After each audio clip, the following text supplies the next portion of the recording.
For as the light of the morning cometh out of the east, and shineth even unto the west, and covereth the whole earth, so shall also the coming of the Son of Man be. Therefore sanctify yourselves, that your minds become single to God, and the days will come that you shall see him. For he will unveil his face unto you, and it shall be in his own time, and in his own way, and according to his own will. This is Unveiling Jesus Christ. Hello and welcome to this podcast on Unveiling Jesus Christ. I'm John Cassanet, as usual. I have now explained the imagery and symbolism of the first three of four beasts seen by Daniel in his vision in Daniel chapter 7, including the lion with eagle's wings representing the power of Satan in Babylon, the bear with three unchewed ribs in its teeth representing the frustration you feel when you get food stuck in your teeth. No. It represents Satan's power in the Medo-Persian Empire. And finally, in my last podcast, I talked about the leopard with four wings and four heads, who was given dominion by God, representing the power of Satan in the Greek Empire. Hopefully, with enough of the puzzle pieces now kind of fitting together, you can begin to see how Daniel chapter 7 describes Satan's increasing power in the political kingdoms of the world since the time of Babylon. Today, I will discuss a fourth beast representing Satan's power and dominion in the Roman Empire. For the nutshell version of this podcast, you can check out section 136 in my book that you can get more information about by going on my website at unveilingjesuschrist.com. As we begin our discussion today, let's quote Daniel 7:7, which says, "After this I saw in the night visions, and behold, a fourth beast, dreadful and terrible, and strong exceedingly, and it had great iron teeth. It devoured and brake in pieces, and stamped the residue with the feet of it. And it was diverse from all the beasts that were before it, and it had 10 horns." Close quote. So we get to this dreadful beast that we know is going to be the Roman Empire, but let me give you this quick historical note about the start of the Roman Empire that succeeded in defeating the Greeks, as found in the New Bible Dictionary, which states, Rome was founded in 753 BC by Romulus, who became its first king. The little kingdom grew in size and importance, absorbing its immediate neighbors through the reign of 7 kings until the tyranny of Tarquinius Superbus drove the people to revolt and take the government into their own hands. A republic was established, and Roman citizens had a voice in governmental affairs. The republic was subject to internal strife, which eventually led to the decline of a people-oriented government. The emperor Octavian, who was also known as Augustus, became emperor in 27 BC. He was still reigning at the time of Jesus' birth. Close quote. Now, we also know that there was a planet called Romulus in Star Trek, and no doubt that name was inspired by the founder of Rome, but I digress.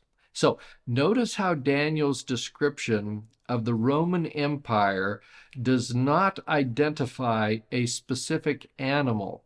He's really rather creative with the first three beasts, including a lion with eagle's wings, a bear with food stuck in its teeth, a leopard with 4 wings and 4 heads.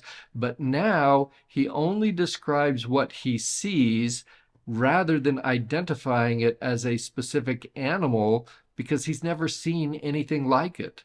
Warren Wiersbe attempts to explain the logic for this image of an indescribable beast based on the political fortunes and conquests of the Roman Empire, saying the dreadful and terrible beast in Dan 7:7 represented the Roman Empire, as strong and enduring as iron and as uncompromising as a beast on the rampage.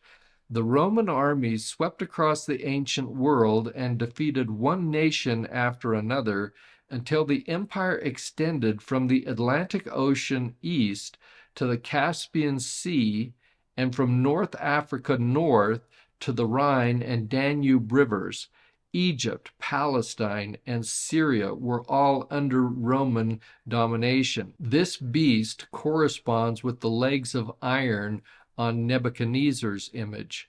Close quote. The Roman Empire actually exceeded in land holdings the Greek Empire and others before it.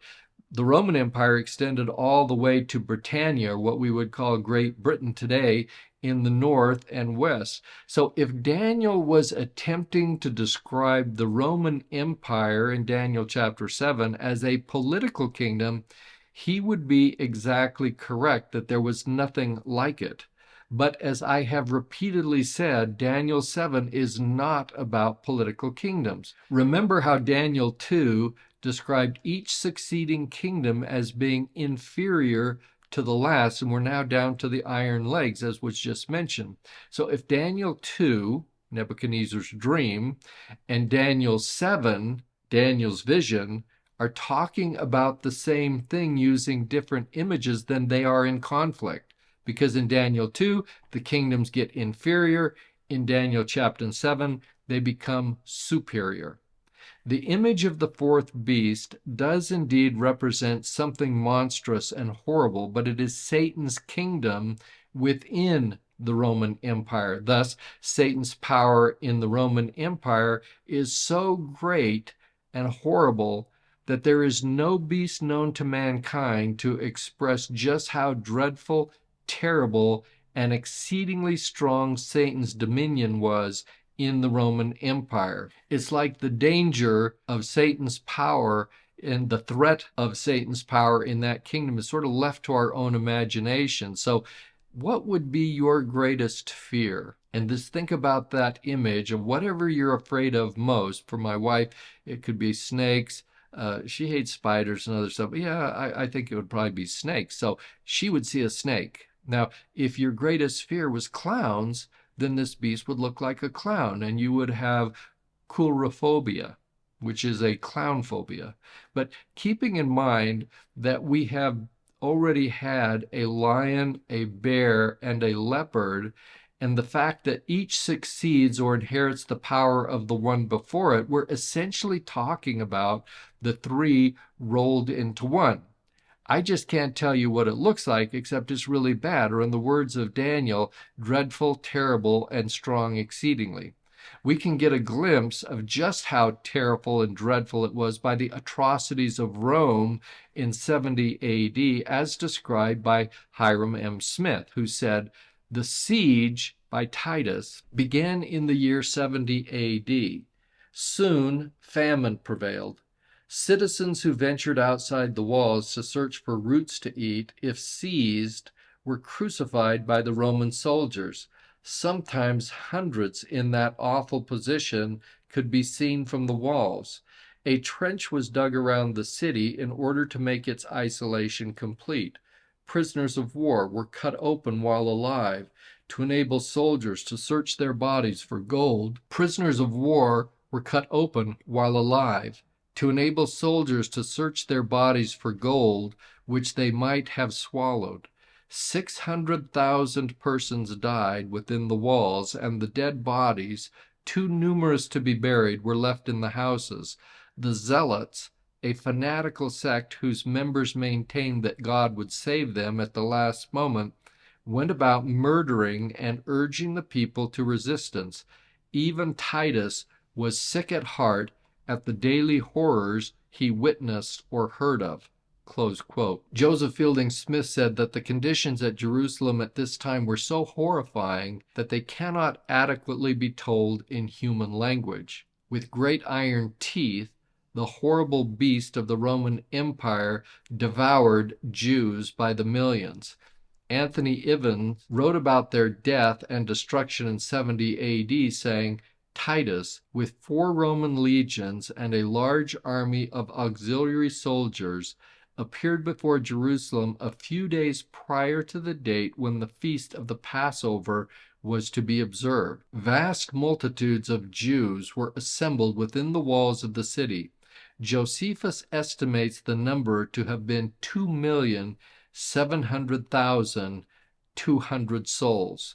Close quote. In addition to the millions of deaths by sword and starvation, many others were also sold into slavery. Keep in mind that the sacking of Jerusalem was preceded by a 3.5-year siege when little or no food could be brought into the city. So none of us can really even begin to imagine those horrifying conditions.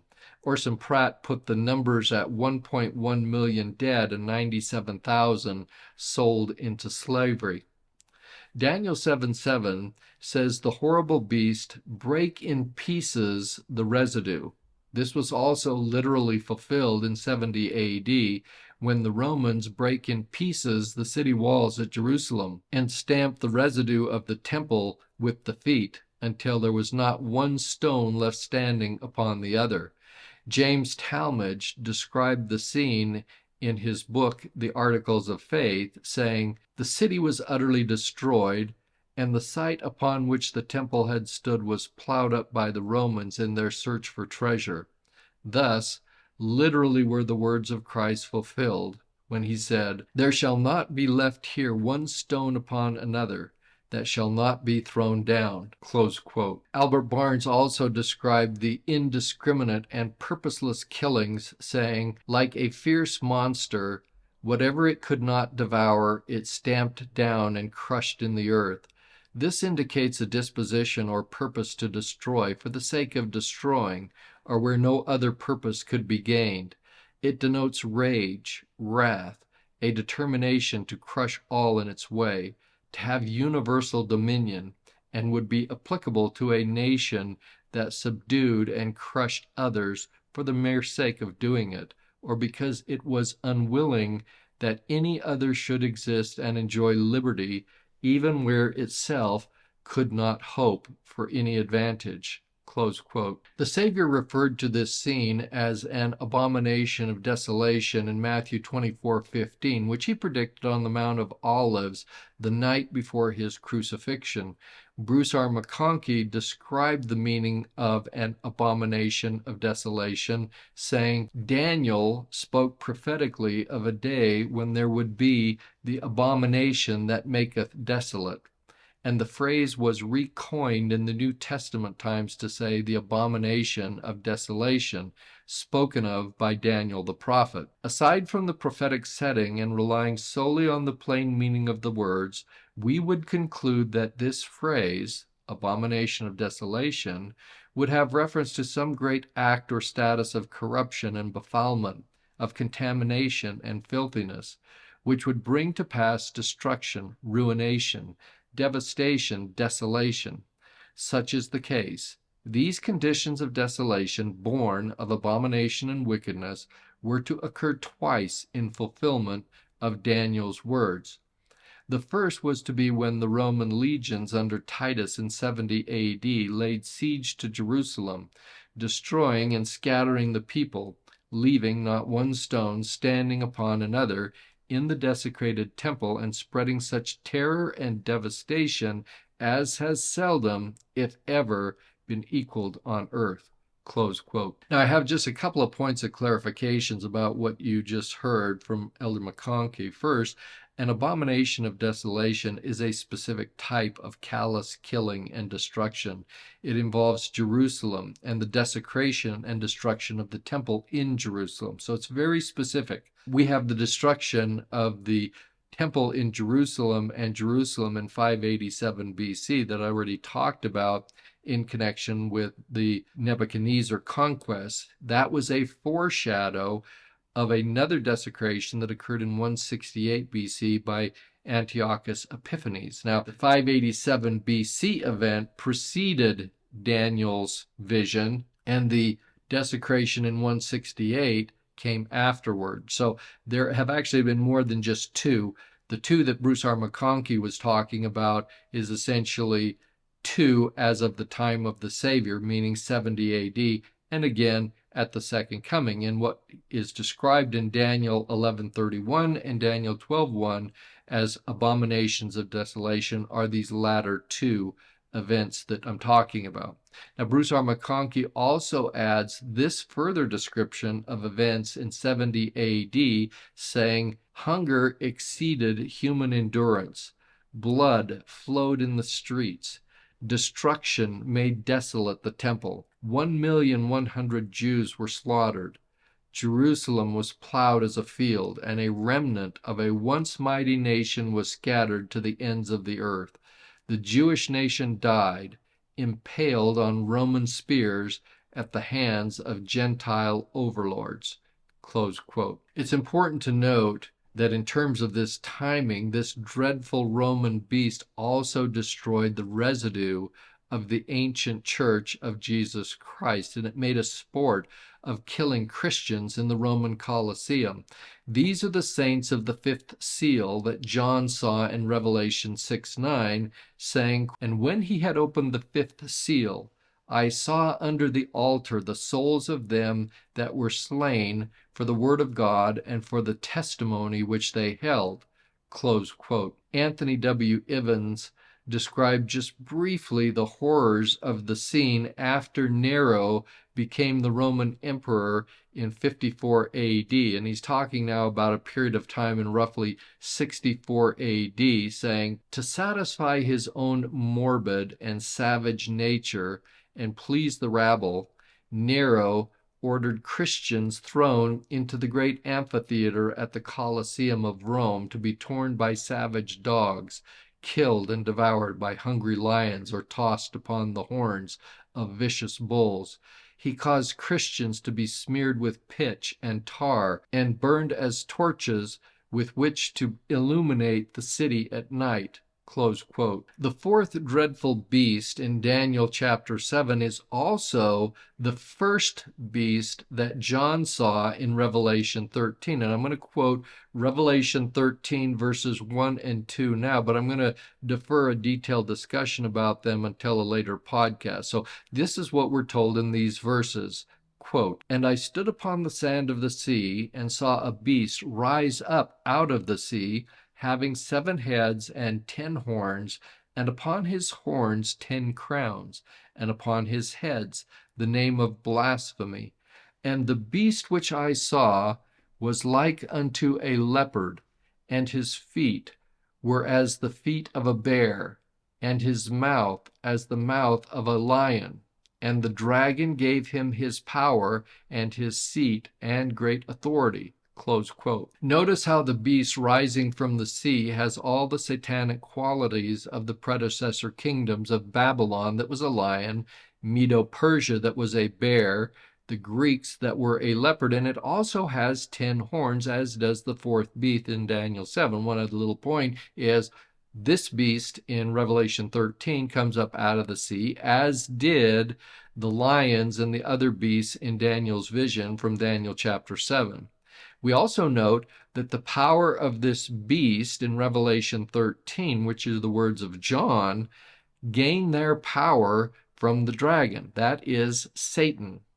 So we'll have plenty to talk about when we get to Revelation 13, but do you now see how John is describing the dragon instilling its power in this beast that is virtually synonymous with the fourth beast that Daniel saw in Daniel chapter 7. Now, Daniel 7 also states that the fourth dreadful beast was diverse from all the beasts that were before it. Now, some say it was diverse in its republican form of government. Some say it was in the sheer power and dominions and duration of the Roman Empire. And speaking of duration, if you want to kind of compare, Babylon only lasted 75 years from 612 to 538 BC. The Medo-Persia Empire lasted about 200 years from 538 through 330 BC.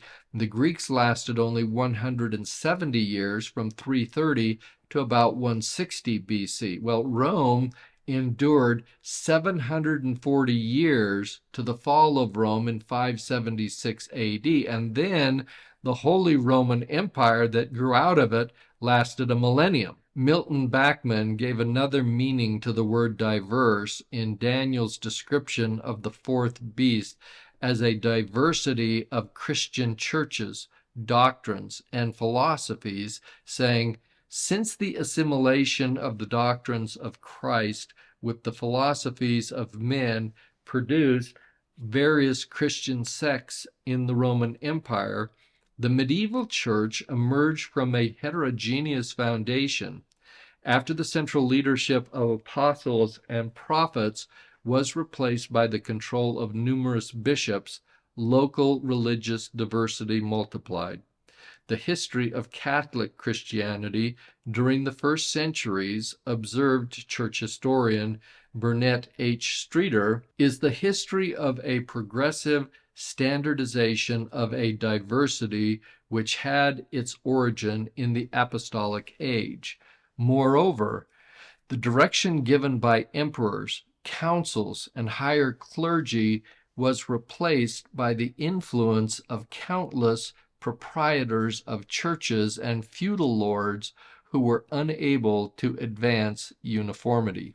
Close quote. Everything described by Brother Bachman is exactly correct, and the diversity of the fourth beast focused on these things as well as other things like political exploits. There was a physical and spiritual destruction associated with false religion. We're told in Daniel 7:23 by way of interpretation that the fourth beast shall be the fourth kingdom upon earth, which shall be diverse from all kingdoms, and shall devour the whole earth, and shall tread it down, and break it in pieces.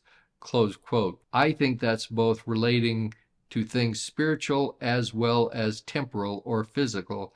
The bottom line is that the fourth beast is diverse because it incorporates Satan's dominion from the three predecessor kingdoms of Babylon, Persia, and Greece. It has all their malignant spiritual body parts to carry out its many horrors on humanity for 1,500 plus years, including Christianity specifically in the first 3 centuries after Jesus Christ. History confirms this, that after the mortal ministry of Jesus Christ, Satan influenced the political powers within the Roman Empire to essentially destroy anyone who professed faith overtly in Jesus Christ. The persecution actually began with the Jews, but with the tacit approval of Rome. James Talmage gives this helpful overview, saying, Judaism was the earliest oppressor of Christianity and became the instigator and abettor of the succeeding atrocities incident to pagan persecution. Open and vigorous hostility of the Roman powers against the Christian church became general during the reign of Nero, beginning in about AD 64, and continued with occasional respites of a few months or even years at a time to the close of Diocletian's reign about 305 AD. The inhuman cruelty and savage barbarity to which were subjected those who dared to profess the name of Christ during these centuries of heathen domination are matters of accepted history. Close quote. As noted by James Talmage, the state-ordered persecution of Christians by Romans began in Rome with Nero in 64 AD, but this was kind of an isolated situation. Persecutions became increasingly universal and ultimately recognized as Roman policy throughout the empire in 257 AD under the Emperor Valerian. Bruce R. McConkie spoke of this 300-year period of persecution, saying, if ever there was a dispensation of persecution, it was the apostolic era of old. Volumes tell of the hate and venom, of the scourgings and slayings, of the betrayals and court trials, of the murders and martyrdom that began in Jerusalem and continued in the gladiatorial arenas of Rome until pure Christianity was no longer found among men. Close quote. Historians generally agree that Christian persecutions were intermittent for about 300 years, so some emperors were worse than others. So early in the Christian era, we had people like Nero and Caligula, who Heber J. Grant described as more brute than human. The last of the great oppressors was Diocletian, as described by James Talmage, who said, this abundance of evidence relating to the constitution of the New Testament in the 4th century is a result of the anti-Christian persecution of that period. At the beginning of the century in question, the oppressive measures of Diocletian, Emperor of Rome, were directed not alone against the Christians as individuals and as a body, but against their sacred writings, which the fanatical monarch sought to destroy. Close quote. In 313 A.D., Constantine changed the course of religious history in the Roman Empire. The Nelson's New Illustrated Bible Dictionary gives the following information, whose historical accuracy is really not in doubt, saying, under Diocletian, intense persecution of the church took place for 3 years, from AD 303 to 305. Many churches were destroyed, Bibles were burned, and Christians were martyred.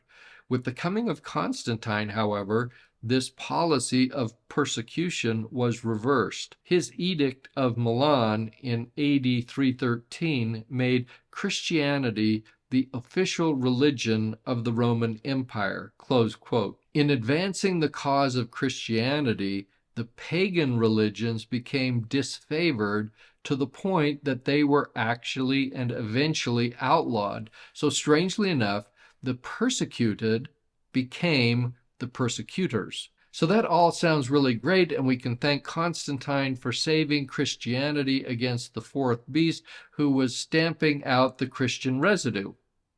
Not really. That's not really what happened when Christianity, so-called, became the state religion of Rome. It was not the Church of Jesus Christ, it was the Church of Constantine. B.H. Roberts described the subservient status of this church, saying, Constantine became the patron of the Christian religion and elevated the sect from the condition of a persecuted society to a state religion of the great empire. He invited the Christian ministers to his court, gave them a seat at his table in the palace, loaded them with honors and riches, but was careful himself to draw the line of ecclesiastical policy and pattern the church organization very much after the constitution of the civil government of Rome. As a reward for these favors, the ministry of the church stood in humble attitude at the foot of the throne. Close quote. So it was true that the fourth beast, with Satan at the helm, stamped on the residue of Christianity until Constantine changed course and the beast became the Christian church, or the Christian church, you might say, as espoused by Constantine, became part of the fourth beast, doing other kind of stamping going forward. In 313 AD, as I mentioned, Constantine adopted a counterfeit form of Christianity that eventually became the state religion of the Roman Empire. 313 was when Constantine issued the Edict of Milan, which established religious liberty in the empire, as described by Elder Roberts, who said, the Edict of Milan, by which was intended no more than the establishment of religious liberty in the empire, and which was issued in 313 AD by Constantine and his colleague Licinius, was well enough. Freedom to teach and practice the truth is all the Christian church could ask or expect. Had Constantine stopped here, his actions in this particular would have met with universal applause. But he went beyond this. He not only protected the Christians by his laws, but prohibited by express edicts the free exercise of religion to the pagans. Close quote. The edict also restored confiscated church property to Christians. Years passed and the church and state eventually joined hands. That is, the decisions, for example, of the Episcopal Church were empowered to make final decisions, that there was no appeal to the civil government. Civil cases could also be transferred to the Episcopal courts at any stage. The priests were exempted from taxation. Christians could bequeath their property to the church, which became very, very wealthy. Unfortunately, The Constantinian Christianity was a counterfeit Christianity. Sidney Sperry explains this, saying, "Add to these inner difficulties within the church the persecutions of the Roman Empire, and it is easily seen how every vestige of power and authority to act in the ordinances of the church passed from men. To be sure, the outward shell still continued on and was called the Christian church, but the true spirit and power of Christ was gone." To quote Daniel at greater length, thus he said, "The fourth beast shall be a fourth kingdom upon the earth, which shall be diverse from all the kingdoms, and shall devour the whole earth, and shall tread it down and break it in pieces." Close quote. By the time of Constantine, the Christian church, that is, Christ's original church and its doctrines, had been devoured. It had been tread down. It had been broken in pieces by Satan's power in this fourth horrible beast. Melvin J. Ballard describes what occurred, saying, "Contrast the work that went forward under the administration of Constantine the Great, who built on the ruins of the church that Christ established, that mighty institution that ruled during the long dark ages. That institution was not established by love and gentleness and persuasion, but by the might and power and the force of Roman arms. Nation after nation was conquered and found peace only when they accepted Christianity. They gave it but lip service. No wonder the Lord Jesus Christ said of this brand of Christians long afterwards, 'They draw near me with their mouths, and with their lips they do honor me, but their hearts are removed far from me.'" Close quote. So how do we know that the original Christian church of Jesus Christ did not survive? And it's kind of simple, really, because John, who was one of the original apostles, writing the Revelation in 96, specifically tells us this. He tells us it would not survive in Revelation 13:7, that speaks of the first beast seen by John. And I discussed this a moment ago, saying the first beast seen by John is essentially the same as the fourth beast seen by Daniel. So in Revelation 13:7, speaking of the first beast, John said, "And it was given unto him to make war with the saints, and to overcome them. And power was given him over all kindreds, tongues, and nations." Close quote. Now, I highlight the words in this verse that the saints were overcome. That's the power that was given to Satan as described by John in Revelation 13:7. And that's how we know that the church didn't survive, because John tells us specifically that they were overcome.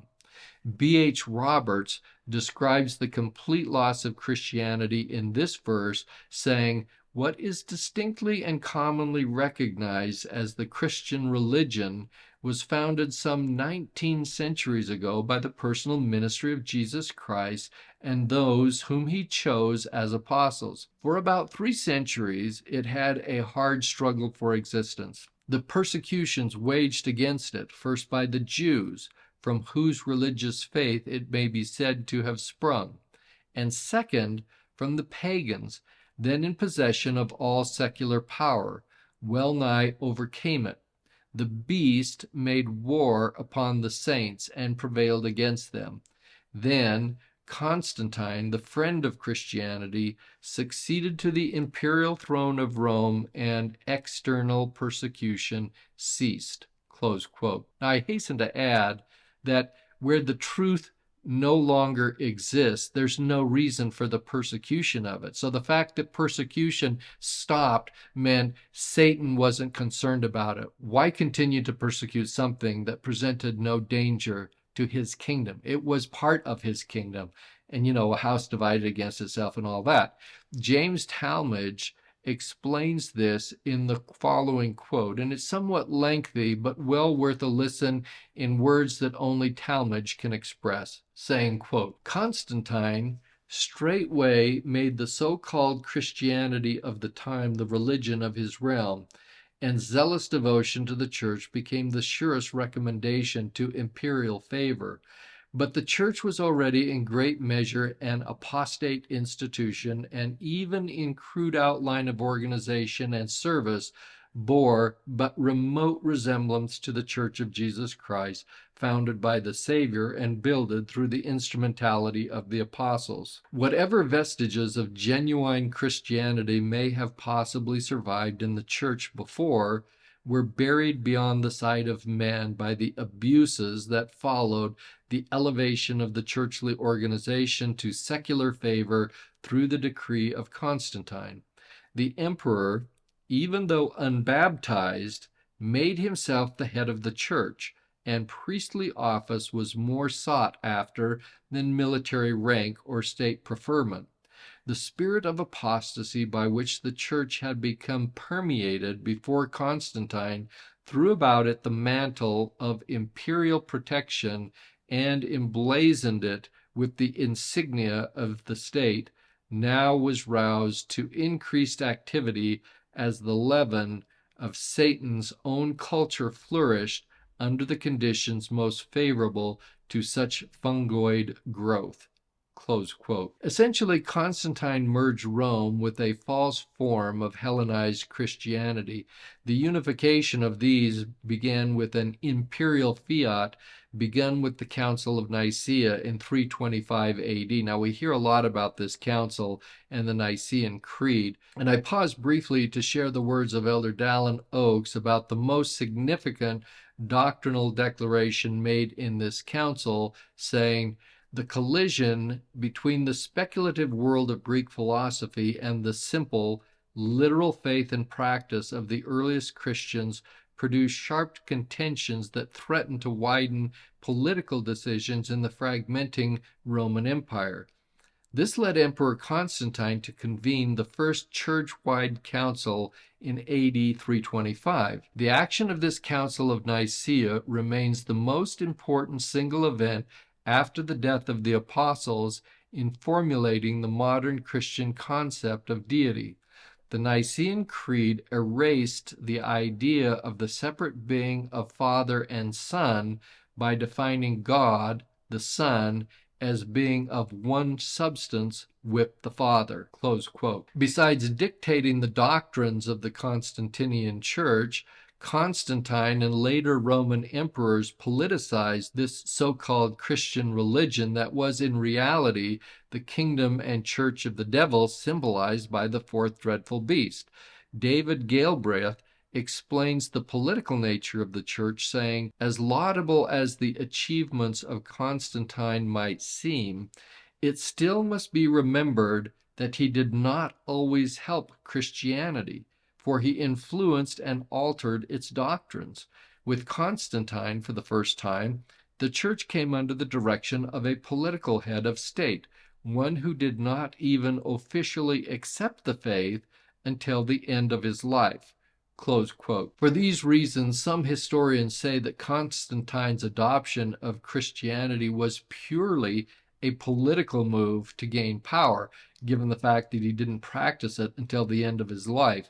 James Talmage adds this additional perspective of what Constantine did in the name of Christianity, saying, "In the first quarter of the 4th century, however, a change in the attitude of paganism toward Christianity was marked by the so-called conversion of Constantine the Great, under whose patronage the Christian profession grew in favor and became, in fact, the religion of state." But what a profession, what a religion it was by this time. Church offices were sought after for the distinction of honor and wealth accompanying them. Ministers of the gospel affected the state's secular dignitaries. Bishops exhibited the pomp of princes. Archbishops lived as kings, and popes like emperors. With these innovations came many changes in the ordinances of the so-called church. The rites of baptism were perverted. The sacrament was altered. Public worship became an exhibition of art. Men were canonized. Martyrs were made subjects of adoration. Blasphemy grew apace in that men without authority essayed to exercise the prerogatives of God. Ages of darkness came upon the earth.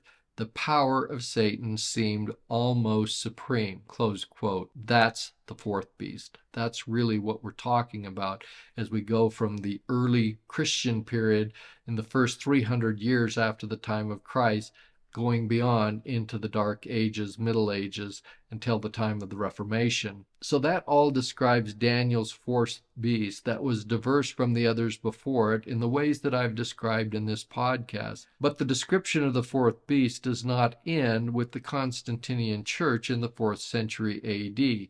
After hundreds of years of religious domination by the fourth beast in the Holy Roman Empire that I'll talk about more in future podcasts, the autonomous nations of modern Europe and Asia began to emerge. This began with the fall of Rome in 476 AD. These nations are represented by the 10 horns on the fourth dreadful beast in Daniel 7, verse 7. It's the same verse we've been talking about for this entire podcast. I will talk more about these 10 horns in my next podcast, as this is a major transition from imperial Rome to the Holy Roman Empire and from the ancient kingdoms to the modern nations. So stay tuned for a further discussion of the 10 horns and Daniel's description of the power of Satan in the modern nations as it continues to grow, even as Rome falls as a political kingdom on the ash heap of history. So until then, thanks for listening, watching, sharing, and subscribing, and to Jen and Kristen for all your help. I will see you next time on Unveiling Jesus Christ.